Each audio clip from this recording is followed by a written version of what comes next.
Hi viewers, மீண்டும் Wilson review Tamil channel மூலமாக உங்களை சந்திப்பதில் பெருமகிழ்ச்சி அடைகிறேன்.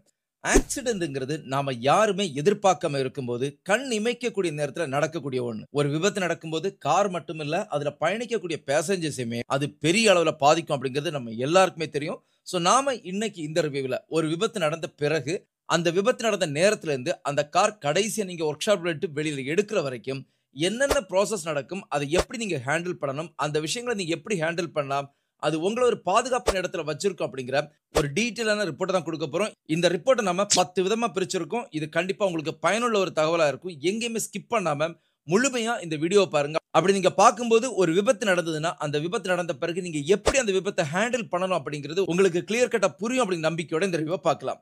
இதுவரைக்கும் நம்ம சேனலை சப்ஸ்கிரைப் பண்ணாதவங்க தயவு சப்ஸ்கிரைப் பண்ணிக்கோங்க. கார்கள் பெட்டி செய்திகள், ரிவ்யூஸ், கம்பேரிசன் எல்லாமே உங்களுக்காக நம்ம டெய்லி கொடுத்துக்கிட்டு இருக்கோம். இப்போ ஒரு விபத்து நடந்ததுன்னா அதில் என்னென்ன விஷயங்களை பார்க்கணும் அப்படிங்கிற டீட்டெயில் ரிப்போர்ட்டை பார்க்கலாம். இதுல முதலாவது மிக முக்கியமான அம்சம் என்ன அப்படின்னு பாத்தீங்கன்னா ஸ்டே காம் அப்படிங்கிற அம்சம் தான். அதாவது பேனிக் ஆகாம நாம அமைதியா இருக்கிறது. ஒரு 3ல இருந்து 4 செகண்ட் அந்த ஆக்சிடென்ட் ஆன பிறகு நீங்க அமைதியா இருந்தீங்கன்னா உங்களுக்கு தெளிவா நீங்க யோசிக்கிறதுக்கு உண்டான ஒரு நேரம் கிடைக்கும். சோ அப்படி நீங்களே உங்களை தயார்படுத்திக்கிட்ட பிறகு அந்த இடத்துல சிச்சுவேஷன்ல என்ன நடக்கு அப்படிங்கறத நீங்க அனலைஸ் பண்ணுங்க. அப்படி நீங்க அமைதியா இருக்கலன்னா கண்டிப்பா நீங்க பேனிக் ஆகி உங்களை மட்டும் இல்லாம உங்க கூட இருக்கக்கூடியவங்களையும் நீங்க பேனிக் ஆகிறதுக்கான வாய்ப்புகள் அதிகமா இருக்கும். இதனால ஒரு விபத்து நடந்த பிறகு ஒரு 3ல இருந்து 4 செகண்ட் கண்டிப்பா நீங்க அமைதியா உட்காருங்க. அப்படி அமைதியா உட்கார்ந்த பிறகு அந்த இடத்துல என்ன நடக்கு அப்படிங்கறத அனலைஸ் பண்ணிக்கோங்க. அப்படி அனலைஸ் பண்ண பிறகு நீங்க உங்களை கவனிச்சுக்கிட்டு உங்களுக்கு ஓகேன்னா அதுக்கப்புறமா உங்க கூட பயணப்பட்ட மற்றவங்க எப்படி இருக்காங்க அப்படிங்கறத மிக தெளிவா பார்த்துக்கோங்க. இரண்டாவது மிக முக்கியமான அம்சம் என்ன அப்படின்னு பாத்தீங்கன்னா, ஒன்ஸ் நீங்க அனலைஸ் பண்ணி இந்த விஷயங்கள் எல்லாம் பார்த்த பிறகு ஒரு பாதுகாப்பான இடத்துக்கு நம்மள அந்த இடத்துக்கு நகர்த்த வேண்டும். இதுக்கு என்ன காரணம் அப்படின்னு பாத்தீங்கன்னா, ஒரு ஆக்சிடென்ட்ங்கிறது கண்டிப்பா ரோட்ல தான் நடக்க போகுது. அப்படி ரோட்ல நடக்கும்போது அது ஹெவியான ஆக்சிடென்டா இருந்தா கண்டிப்பா நம்மளால அந்த இடத்தை விட்டு நகர முடியாது. ஆனா அதே நேரத்துல இந்த ஆக்சிடென்ட் ஒரு மைல்டான ஆக்சிடென்டா இருந்தா கண்டிப்பா வண்டியில இருந்து இறங்கி நீங்க மேக்ஸிமம் மூவ் ஆயிருங்க. அப்படி இல்ல ஒரு பெரிய ஆக்சிடென்டா இருந்தா அந்த இடத்துல உங்களால எந்த அளவுக்கு பாதுகாப்பா மூவ் ஆக முடியும் அப்படிங்கறத பாருங்க. இதுல 2 அம்சங்கள். உங்களுடைய ஆக்சிடென்ட் ஒரு மீடியமான ஆக்சிடென்டா இருக்கு. உங்களால உங்க வண்டியை ஓரமாக்க முடியும் அப்படின்னா கண்டிப்பா ரோடுனுடைய சைடுல எடுத்துட்டு போயிருங்க. இது மிகப்பெரிய ஒரு அம்சமா இருக்கும். ஏன்னா உங்களையும் பாதுகாக்கலாம். இதை கடந்து இனிமே ரோட்ல வரக்கூடிய மற்ற கார்களையுமே உங்களால பாதுகாக்க முடியும் ஆக்சிடென்ட்ல இருந்து. சோ அப்படி நீங்க சைடுக்கு போகும்போது மிக முக்கியமா பண்ண வேண்டிய ஒரு காரியம் என்ன அப்படின்னு பாத்தீங்கன்னா, ஹசார்ட் லேம்பை இம்மீடியட்டா சுவிட்ச் ஆன் பண்ணிக்கோங்க. இது நம்ம ஊர்ல பெரிய அளவுல பண்றது கிடையாது. அது மிகப்பெரிய ஒரு தவறு. நீங்க வண்டி ஆக்சிடென்ட் ஆன பிறகு அந்த இடத்துல இருந்து நீங்க ரைட் சைடுலயோ அல்லது லெஃப்ட் சைடுலயோ ஒரு ரோடுனுடைய எட்ஜுக்கு போறீங்கன்னா கண்டிப்பா ஹசார்ட் லைட்டை போட்டு வண்டியை மூவ் பண்ணுங்க. இல்ல ஆக்சிடென்ட் பெருசாயிடுச்சு அப்படின்னா போலீஸ் வந்து இன்வெஸ்டிகேட் பண்ற வரைக்கும் வண்டியை மூவ் பண்ணாதீங்க. இது எதனால அப்படிங்கறத நம்ம பின்னால பார்க்கலாம். மூணாவது நீங்க பண்ண வேண்டிய மிக முக்கியமான அம்சம் என்ன அப்படின்னு பாத்தீங்கன்னா, ஒரு ஆக்சிடென்ட் ஆன பிறகு மேக்ஸிமமான போட்டோஸ், வீடியோஸ் ரெண்டையுமே உங்களால முடிஞ்சா நீங்க எடுங்க. இல்ல உங்களுடைய நண்பர்கள் யாராவது பக்கத்துல இருந்தாங்கன்னா அவங்கள வச்சு எடுத்துக்கோங்க. இதுவும் இல்லைன்னா பக்கத்துல யாராவது தேர்ட் பார்ட்டி இருக்காங்கன்னா அவங்க கிட்ட உங்களுடைய மொபைல் கொடுத்தோ இல்ல அவங்க கிட்டயோ அதோட போட்டோவோ இல்ல வீடியோவோ எடுக்க சொல்லுங்க. இன்னைக்கு நம்மளுடைய நாடை பொறுத்த வரைக்கும் ஒரு ஆக்சிடென்ட் ஆச்சுன்னா இம்மீடியட்டா எல்லாருமே வீடியோ போட்டோஸ் எடுப்பாங்க. இருந்தாலும் இதை நீங்க உங்களுக்கு எடுத்து வச்சுக்கிட்டீங்கன்னா இது கண்டிப்பா ஃபியூச்சர் வரக்கூடிய கிளைமுக்கா இருக்கலாம், இல்ல ஒரு கேஸுக்கா இருக்கலாம். எதுக்கா இருந்தாலும் இது மிகப்பெரிய பயனுள்ள ஒரு தகவலா இருக்கும். இனி மூணாவது மிக முக்கியமான அம்சம் என்ன அப்படின்னு பாத்தீங்கன்னா, ஒன்ஸ் நீங்க உங்களுடைய பாதுகாப்பை உறுதிப்படுத்தப்பட்ட பிறகு நீங்க இமீடியட்டா பண்ண வேண்டியது எமர்ஜென்சிக்கு நீங்க கால் பண்ணணும். எமர்ஜென்சி நம்பர்ங்கிறது 108. அது நம்ம எல்லாருக்குமே தெரிஞ்ச ஒரு விஷயம் தான். 108க்கு இமீடியட்டா கால் பண்ணிக்கோங்க. நம்மள பல பேர் நம்மளுடைய ஆக்சிடென்ட் கொஞ்சம் மைனரா இருந்தா ஆம்புலன்ஸுக்கு கூப்பிட மாட்டோம். அது மிகப்பெரிய ஒரு தவறு. கண்டிப்பா ஆம்புலன்ஸை கூப்பிடணும். எதனால அப்படின்னு பாத்தீங்கன்னா, ஆம்புலன்ஸை கூப்பிட்டீங்கன்னா அவங்க வரக்கூடியவங்க வந்து உங்களுக்கு ஒரு ப்ரொஃபஷனலான ஒரு மெடிக்கல் ட்ரீட்மெண்ட் ஆரம்பிப்பாங்க. இதன் மூலமா உங்க உடம்புல அவங்க கிட்ட இருக்கிற செக்லிஸ்ட் படி எல்லாத்தையுமே செக் பண்ணுவாங்க. பிரஷரா இருக்கலாம், இல்ல ஹார்ட் பீட் ரேட்டா இருக்கலாம். எல்லா விஷயத்தையுமே செக் பண்ணி அவங்க உங்களுக்கு ஓகேன்னா ஒரு கிளியரன்ஸ் சர்டிபிகேட் கொடுக்க போறாங்க. அப்படி இல்ல உங்க உடம்புல ஏதாவது பிரச்சனை இருக்கு அப்படின்னா இம்மீடியட்டா அவங்க அந்த ஆம்புலன்ஸ்லயே உங்களை ஹாஸ்பிட்டலுக்கு எடுத்துட்டு போயிருவாங்க. இதனால கண்டிப்பா 108 கூப்பிடுறது ஒரு மிக முக்கியமான விஷயமா இருக்கும். இனி மூணாவதுல என்ன அப்படின்னு பாத்தீங்கன்னா, ஒன்ஸ் உங்களுடைய ப்ளீடிங் பெரிய அளவுல இருக்கு, இல்ல உங்க கூட பயணிக்கக்கூடிய உங்களுடைய ப்ளீடிங் பெரிய அளவுல இருக்கு, இல்ல அன்கான்ஷியஸ் ஆயிட்டீங்க, அதான் மயக்க நிலைக்கு போயிட்டீங்க, இல்ல ரொம்ப ஹெவியான இன்ஜுரியா இருக்கு அப்படின்னா கண்டிப்பா அந்த நபரை அந்த இடத்துல இருந்து நீங்க பக்கத்திலேயோ மூவ் பண்ணதுக்கு தேவை கிடையாது. கண்டிப்பா அந்த நபரை நீங்க பக்கத்துல எங்கேயுமே மூவ் பண்ணக்கூடாது. அதே பொசிஷன்ல அப்படியே வச்சிருங்க. கண்டிப்பா மெடிக்கல் ரெப்ரசன்டேட்டிவ் வந்து அவங்க தான் அதை வந்து அட்டன் பண்ணணுமே தவிர நமக்கு மெடிக்கலி நாலேஜ் இல்லாத ஒரு நபர் கண்டிப்பா ஒரு பெரிய இன்ஜுரியில் இருக்கக்கூடிய ஆளை மூவ் பண்றது மிகப்பெரிய ஒரு தவறு. நம்ம ஊரை பொறுத்த வரைக்கும் ஒரு ஆக்சிடென்ட் ஆயிடுச்சு அப்படின்னாலே இம்மிடியேட்டா டோரை ஓப்பன் பண்ணி அது எவ்வளவு பெரிய ஒரு கொலாப்ஸான ஒரு நிலையில இருந்தாலும் உள்ள இருந்து நம்ம அந்த பேசஞ்சரை வெளியே எடுக்கிறது அப்படிங்கிறது நம்ம கிட்ட ஒரு சாஃப்ட் கார்னர்ல இருக்கக்கூடிய ஒரு விஷயம். அது மிகப்பெரிய ஒரு தவறு. அதை கண்டிப்பா ஒரு மெடிக்கல் ரெப்ரசன்டேட்டிவ் தான் பண்ணணுமே தவிர மற்றவங்க யாருமே பண்ணக்கூடாது அப்படிங்கிறத நான் இங்க தெளிவா ரெஜிஸ்டர் பண்ணிக்கிறேன். அதுக்கு அடுத்து ஆம்புலன்ஸ் வர்றது கொஞ்சம் டிலே ஆகுது அப்படின்னா மட்டும் நீங்க பக்கத்துல இருக்கக்கூடிய ஹாஸ்பிட்டல் சொல்லி அவங்களுடைய ஆம்புலன்ஸ் எடுத்துட்டு வந்து இந்த ஆக்சிடென்ட் நடந்த இடத்துல இருந்து இந்த பர்டிகுலர் பேசஞ்சர் உங்களால மூவ் பண்ண முடியுமே தவிர அப்பவும் நீங்க யாருமே எடுத்து ஒரு கார்ல போட்டு கொண்டு போக கூடாது அப்படிங்கறத தெளிவா தெரிஞ்சுக்கோங்க. லீகலா இங்க ஒரு விஷயம் இருக்கு. லீகல் என்ன அப்படின்னு பாத்தீங்கன்னா, ஒரு ஆக்சிடென்ட் நடக்கு, அந்த ஆக்சிடென்ட் என்னால நடக்கு அப்படின்னா நான் தான் ஆக்சிடென்ட் பொறுப்பு அப்படிங்கறத தெளிவா தெரிஞ்சுக்கோங்க. நான் ஆக்சிடென்ட் பண்ணியிருக்கேன்னா எனக்கு எதிரில ஒருத்தர் அடிபட்டு இருக்காங்க அப்படின்னா கண்டிப்பா அந்த நபரை வந்து ஹாஸ்பிடல் சேர்க்க வேண்டியது என்னுடைய பொறுப்பு. அது குறிப்பா நான் ஆம்புலன்ஸுக்கு கால் பண்ணி அவங்க வந்து இந்த நபரை எடுத்து ஹாஸ்பிடல்ல கொண்டு போய் சேர்க்கணும். அது இல்லாம நான் இடிச்சுக்கிட்டு நான் இங்க ஹிட் அண்ட் ரன் மாதிரி போயிட்டேன்னா கேஸ் என் மேல வந்துரும். அதனால யாருமே ஆக்சிடென்ட் பண்ணிட்டீங்கன்னா அந்த இடத்த விட்டு எஸ்கேப் ஆகிறதுக்கு பார்க்காதீங்க.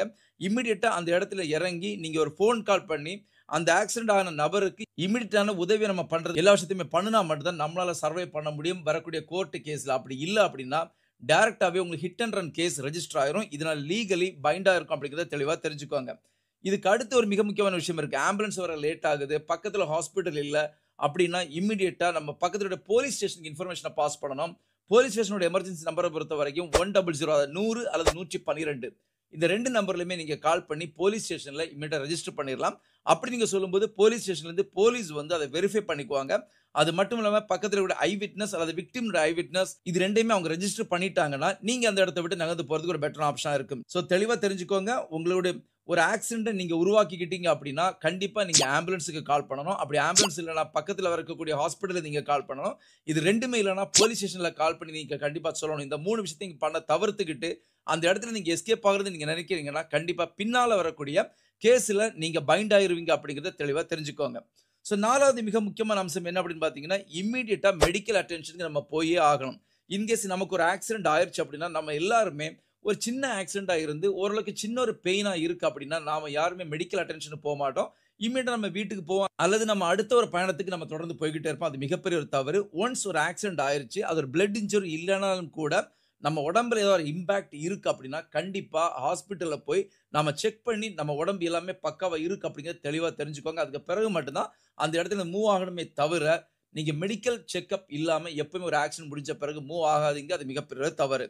இனி 5வது மிக முக்கியமான விஷயம் என்ன அப்படின்னு பாத்தீங்கன்னா ஒரு ஆக்சிடென்ட் ஆன பிறகு என்னென்ன மெடிக்கல் ப்ராசஸ்க்கு உள்ளாடி நீங்க போறீங்களோ இது எல்லாமே நீங்க ரெக்கார்ட் பண்ணணும். அது என்ன அப்படின்னு பாத்தீங்கன்னா ஹாஸ்பிட்டலுடைய பில்லா இருக்கலாம், இல்ல டாக்டருடைய கன்சல்டேஷன் ஃபீஸா இருக்கலாம், பிரிஸ்கிரிப்ஷனா இருக்கலாம், இல்ல தெரப்பி ரெக்கார்ட்ஸா இருக்கலாம், உங்களுடைய பெயினுக்கு உண்டான லெவல் என்ன இருக்கு அப்படிங்கறதுடைய ரெக்கார்ட்ஸா இருக்கலாம். இது எல்லாத்தையுமே நீங்க பக்காவா அந்த ஹாஸ்பிட்டல் இருந்து கலெக்ட் பண்ணி வாங்கிக்கணும்.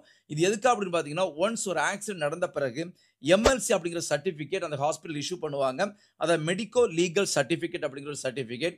இந்த சர்டிபிகேட் கண்டிப்பா நம்ம கையில இருக்கணும். இன்கேஸ் ஃபியூச்சர்ல ஏதாவது கேஸ் ரெஜிஸ்டர் ஆயிடுச்சு அப்படின்னா இது கண்டிப்பா உங்களுக்கு பெரிய அளவுல உதவி பண்ணும். அதாவது உங்களுக்கு என்ன மாதிரி அடிபட்டிருக்கு, எந்த மாதிரி சிச்சுவேஷன் நீங்க இருந்தீங்க, எவ்வளவு நாள் அந்த ஹாஸ்பிட்டல் இருந்தீங்க, அந்த ஹாஸ்பிட்டல் நீங்க எடுத்த ட்ரீட்மெண்ட் என்ன, என்னென்ன பிரச்சனை நீங்க ஃபேஸ் பண்ணிருக்கீங்க அப்படிங்கிற எல்லா விஷயமுமே இந்த எம்எல்சி சர்டிபிகேட்ல இருக்கும். ஸோ இந்த மெடிக்கோ லீகல் சர்டிபிகேட் உங்க கையில இல்ல அப்படின்னா நாளைக்கு நடக்கக்கூடிய எந்த ஒரு கேஸ்லயுமே உங்களால ப்ரூவ் பண்ண முடியாது.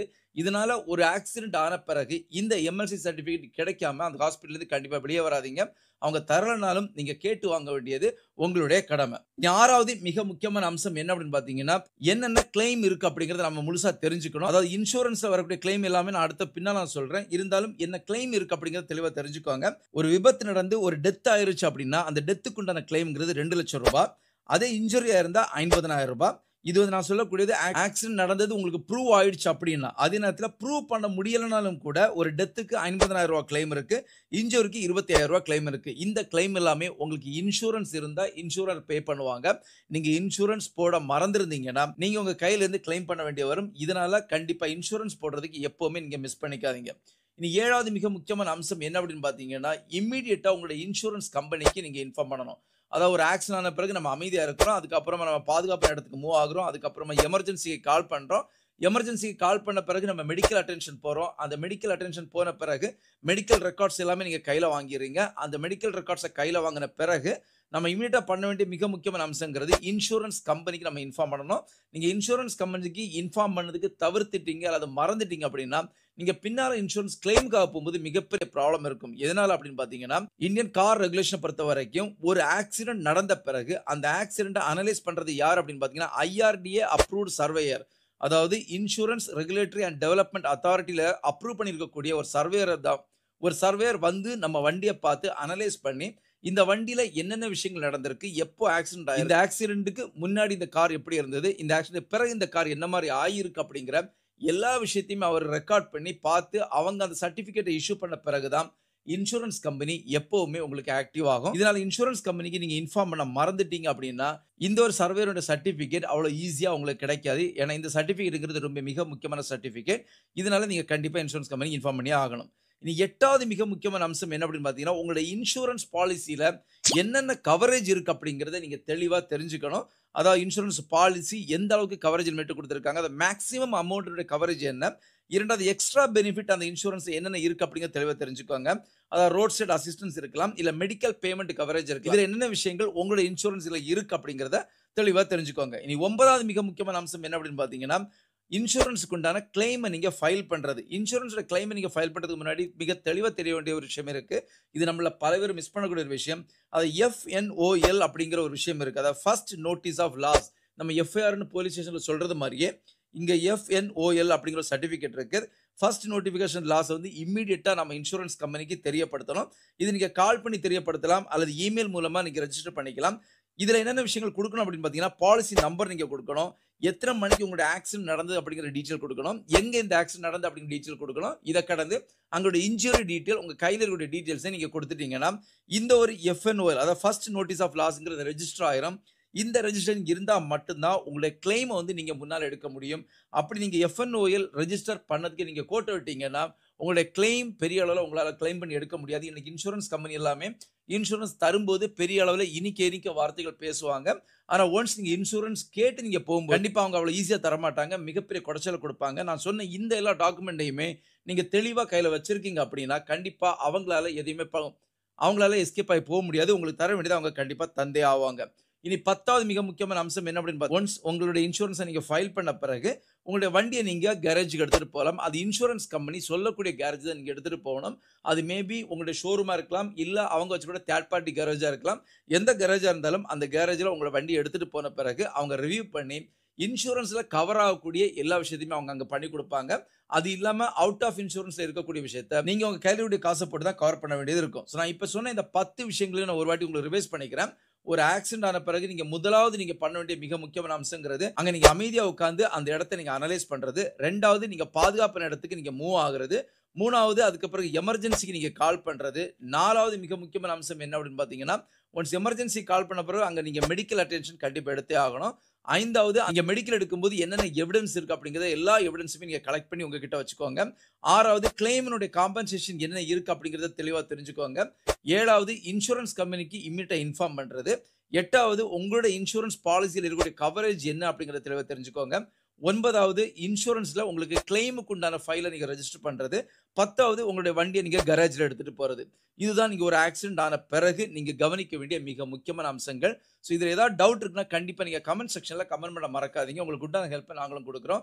நான் இன்னைக்கு குடுத்த இந்த ரிப்போர்ட்ங்கிறது கண்டிப்பா உங்களை ஃபுல்ஃபில் பண்ணியிருக்கும் நம்புறேன். இன்னொரு வீடியோல உங்களை சந்திக்கிற வரைக்கும் உங்களிடமிருந்து விடைபெறுவது உங்களுடைய அன்பின் விவேக். Thank you.